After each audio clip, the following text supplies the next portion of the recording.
6 March বেলা 3টার সময় master আবার আসিয়া উপস্থিত। ঠাকুর শ্রীরামকৃষ্ণ সেই পূর্ব পরিচিত ঘরে বসিয়া আছেন। মেঝেতে মাদুর পাতা, সেখানে নরেন্দ্র, ভবনাথ আরও 2-1 বসিয়া আছেন।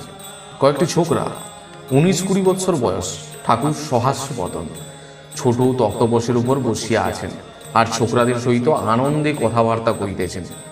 মাস্টার ঘরে প্রবেশ করিতেছেন দেখিয়া ঠাকুর উচ্চ হাস্য করিয়া ছোকরাদের বলিয়া উঠলেন, ওই রে আবার এসেছে বলিয়াই হাস্য।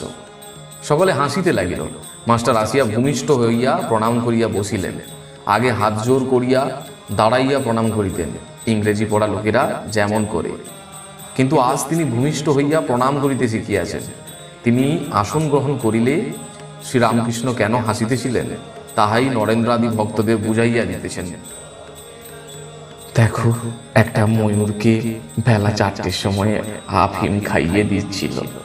তারপর দিন ঠিক 4টের সময় ময়ূরটা উপস্থিত। আফিমের মুখ দাঁত ধরেছিল, ঠিক সময়ে আফিম খেতে এসেছে।